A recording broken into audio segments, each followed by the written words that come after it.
Good morning Moumita's world family. আশা করি আপনারা সবাই খুব ভালো আছেন। আজকে বুধবার সকালবেলা আমি আগের দিন বলেইছিলাম যে কুমড়ো আলু ছোলা দিয়ে করব। এটাকে কি কুমড়োর ছক্কা বলে ঠিক জানি না, তবে আমি হিং ফোড়ন দিয়ে প্রেশার কুকারে খুব সুন্দর করে মিষ্টি মিষ্টি করে তরকারিটা বানিয়ে নিয়েছি। আর আমার বড় টিফিনে নিয়ে যাবে এই যে রুটি, ডিম সেদ্ধ আর কুমড়োর তরকারি। তো চলুন ঝটপট টিফিনটাও রেডি করে দিই, ও অফিস বেরোবে। আর ওইদিকে মাছের দাদা আসছে, গলা পাচ্ছি, একটু মাছও কেনার আছে। অফিস যাওয়ার আগে যদি ও মাছটা কিনে দিয়ে যায় তাহলে খুব ভালো হবে। তো সেই জন্যই আমি তাড়াহুড়ো করে ওর টিফিনটা প্যাক করছি।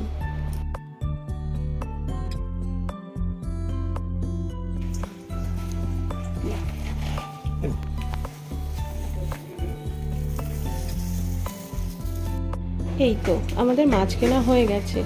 অল্প করে একটু ইলিশ মাছ কিনলাম, খুব একটা ভালো হবে বলে মনে হয় না। আর একটু বাটা মাছ কিনলাম। মাছ যেহেতু বাচ্চারা একদমই খেতে চায় না, সেই জন্য অল্প করেই কেনা হয়। আমাদের তো খেতে ইচ্ছে করেই বলুন। তো ইলিশ মাছ অল্প করে আর বাটা মাছ অল্প করে কিনলাম। ওগুলোকে একটু ভালো করে পরিষ্কার করে দিই। ছোটোবেলা থেকে আমাদের পুকুরের মাছ আসতো, যখন মাছ ধরা হতো, জেলেরা আসতো যখন, আমার ছোটো কাকা মাছ কাটতো, বাছতো, ভাজতো, রান্না করতো। তো সবটাই আমি প্রথম থেকে দেখতাম। আমার ছোট্ট থেকেই এই মাছ কাটা, মাছ বাছা এগুলো দেখতে খুবই ভালো লাগে। আর আজকে ওর অফিস বেরোনোর সময় ছিল বলে আমি আর দাঁড়িয়ে মাছ কাটা দেখতে পারলাম না। ও নিজেই কিনে অফিস যাওয়ার সময় দিয়ে গেল। আজকে তো আর কিছু রান্না করতে লাগবে না, আমার ফ্রিজে কালকের রান্না সব রয়েইছে মোটামুটি। আর এখন আমি ফ্রিজে মাছগুলো ঢুকিয়ে রাখবো, কালকে এগুলো রান্না হবে। এখন পরিষ্কার করে ধুয়ে নিয়েছি, ফ্রিজে এখন আমি রেখে দেবো।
আজকে মুনিয়া স্কুলে যায়নি, একে তো বৃষ্টি হচ্ছে সকাল থেকে, তারপরও শরীরটাও একটু খারাপ হয়েছিল, মানে একটু ভমিটিং টেন্ডেন্সি হচ্ছিল। এত খেলাধুলা করছে, ডান্স ক্লাসে যাচ্ছে, স্কুলে যাচ্ছে, সেখানে স্পোর্টস হচ্ছে, যার জন্য ওর শরীরটা না একদম উইক হয়ে গেছে। তো সেই কারণে আজকে ওকে আর আমি স্কুলে পাঠাইনি।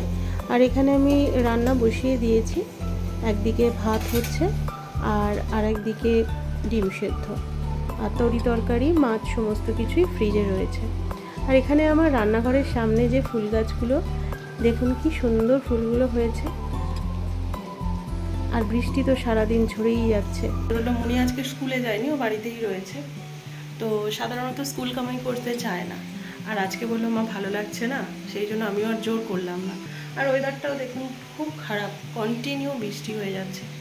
তারপর ওর ক্রিকেট ক্লাসও আছে আজকে আর ক্লাস হবে না এই ওয়েদারে। স্যার 2:30-র সময় লাস্ট মেসেজে জানাবেন।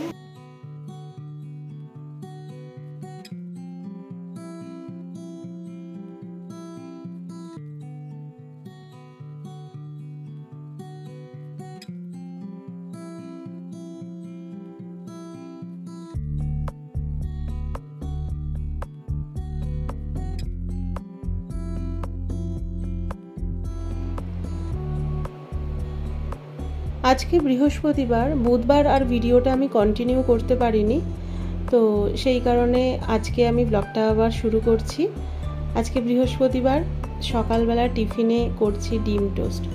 অনেক দিন পর আজকে ডিম টোস্ট বানালাম। তো এই যে আমার রেডি হয়ে গেছে ডিম টোস্ট, আর একটা বানাবো, বানালেই ওর আর আমার নিয়ে নেব। আর সকালবেলা একটু পোলাও হয়েছিল, তো মুনিয়া স্কুলে নিয়ে গেছে পোলাও। এই দেখুন গ্যাসের চারপাশে পোলাও চালও পড়ে রয়েছে। তো মুনিয়া স্কুলে চলে গেছে পোলাও নিয়ে। আজকে আবার প্রচণ্ড বৃষ্টি হচ্ছে, মানে এবার তো মনে হচ্ছে বন্যাই হয়ে যাবে। তো ও আজকে আবার অফিস বেরোতে পারেনি, ওর শরীরটাও ভালো না, সর্দি সর্দি মতো হয়েছে, গা হাত পাও ম্যাচ ম্যাচ করছে বলছে। আর এখন ঘরে ঘরে যেন সবার শরীর খারাপ, মানে যার সাথেই কথা বলছি ফোনে প্রত্যেকের মুখে ওই একই কথা। তো এর সাথে মানিয়ে নিতে গেলে কিছু করার নেই, এগুলো তো চলতেই থাকবে। পোলাওর চালগুলো আমি আগে সরিয়ে দিই, দাঁড়ান, গ্যাস ওভেনের ওপর পড়েছে। অনেক দিন পর ডিম টোস্ট খাবো আজকে। আর এটা তো আমার মেজো বোন যদি দেখে ভিডিওটা, ও না পুরো পাগল হয়ে যাবে। ও এত ডিম খেতে ভালোবাসে, আর ডিম টোস্ট ওর খুব ফেভারিট। মানে কোথাও গেলে ওকে যদি মাংস ভাত না দিয়ে বলেন ডিম টোস্ট খেতে বা ডিমের কোনো প্রিপারেশান খেতে, ও একদম মানে দুহাত তুলে রাজি হয়ে যাবে। তো চলুন, আমার ডিম টোস্টটা রেডি হয়ে গেছে, দেখতেও কি সুন্দর লাগছে দেখুন। তো আমার আর ওর টিফিন হয়ে গেছে, আর একটু এর সাথে শসা কেটে নেব, নিলেই ব্যাস আমার টিফিন রেডি। এই যে এবার গরম গরম ডিম টোস্টটা খেয়ে নিই।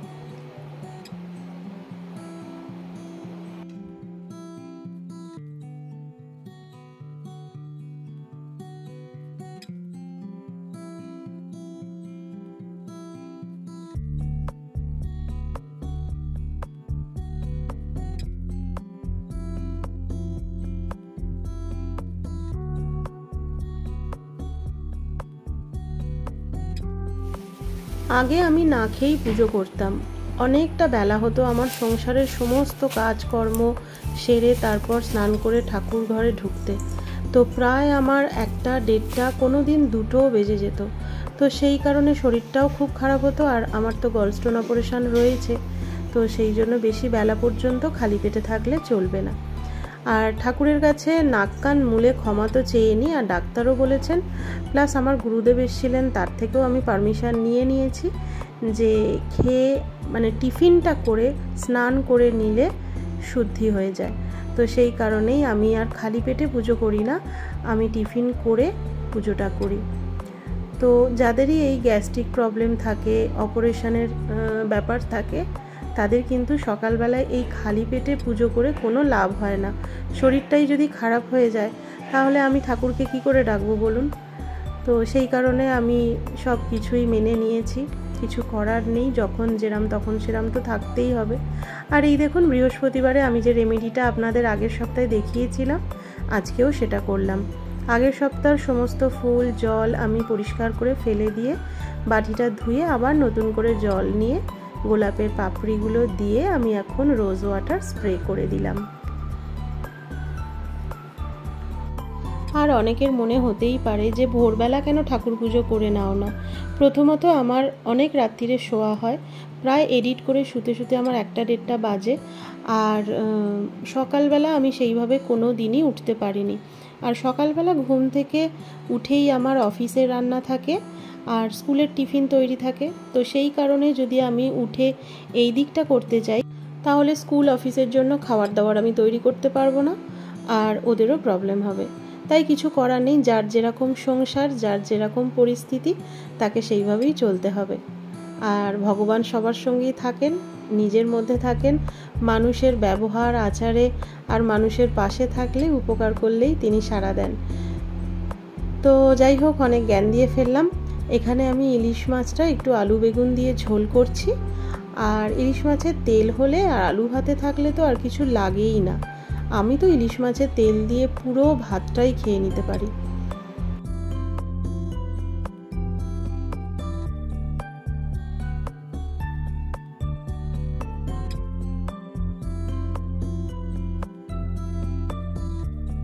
চলুন, আমার রান্না তো কমপ্লিট হয়ে গেছে, একবার দেখিয়ে দিই আপনাদের এক ঝলক।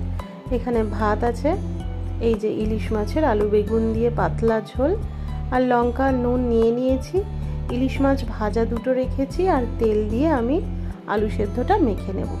তো ভাতের মধ্যে আমি আলু সেদ্ধটা দিয়ে নিয়েছিলাম, ভাতটা আগে বেড়ে নিই, তারপর আলু ভাতেগুলো বার করে আমি ইলিশ মাছের তেল দিয়ে মেখে নেব।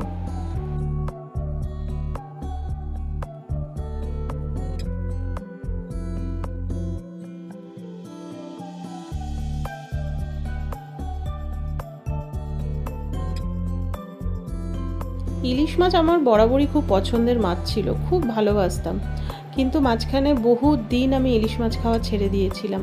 শুধু ইলিশ মাছের তেল দিয়ে আমি ভাত খেতাম। একটা অনুষ্ঠানে আমি গিয়েছিলাম যেখানে ইলিশ মাছের পাতুরি পুরো কাঁচা সার্ভ করেছিল। আমার মনে একটু সন্দেহ হয়েছিল যে কলা পাতাগুলো কেন এত সবুজ, এত ফ্রেশ, আর দড়িটাও যে সুতোটা দিয়ে বাঁধা হয় সেটাও কেন এত সাদা ফ্রেশ। তো তারপরেও আবার ভাবলাম যে এতটা বড় ভুল করবে মানুষজনকে নিমন্ত্রণ করে। কিন্তু যখন কলাপাতাটা খুললাম, ওই যে কাঁচা সর্ষের তেল আর কাঁচা মাছের যে গন্ধটা আমার নাকে গিয়েছিল, তারপর থেকে বহু দিন আমি ইলিশ মাছ খাওয়া ছেড়ে দিয়েছিলাম। তো সেই কারণেই আমি ইলিশ মাছের ভাজাটা একদম মচমচে করে ভাজা হলে তবে খাই তেল দিয়ে, না হলে ইলিশ মাছ আমি ছুঁয়েও দেখতাম না। তো যাই হোক, অনেক দিন পর আগের বছর থেকেই সম্ভবত ইলিশ মাছ খাওয়াটা আবার শুরু করেছি। তবে কোনো কাঁচা ইলিশের প্রিপারেশান হলে, কোনো রেসিপি হলে আমি খেতে পারি না, খুব ভাজা হলে তাও অল্প নিই। এই যে আমার বর যেরকম ওর থেকে দিল একটু ভেঙে, তো এরকম খাই।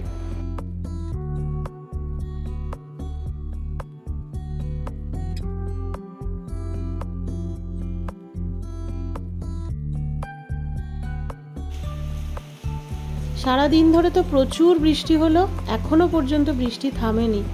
আর এই দেখুন, আমার বাড়ির সামনে পুরো জল জমে গেছে। মেয়েটা এখনই স্কুল থেকে ফিরবে, আর জুতো মোজা তো পুরো ভিজে যাবে। তো চলুন, ব্লগটা আজকে এত পর্যন্তই রাখছি, আর বাড়াচ্ছি না বেশি। দেখা হচ্ছে পরবর্তী আর একটা ব্লগের সাথে। যারা আমার চ্যানেলটা কি দেখছেন, তারা ভিডিওগুলো দেখতে কেমন লাগছে দেখে ছোট্ট করে একটা লাইক করে দেবেন, আর কমেন্ট করে জানাবেন কেমন হচ্ছে। তাহলে আমি অনেক আনন্দ পাবো, আর ইন্সপায়ার্ড হয়ে অনেক ভালো ভালো ব্লগ আপনাদেরকে প্রেজেন্ট করব। তো দেখা হচ্ছে পরবর্তী ব্লগে। খুব ভালো থাকবেন, সুস্থ থাকবেন, আর সবাইকে ভালো রাখবেন।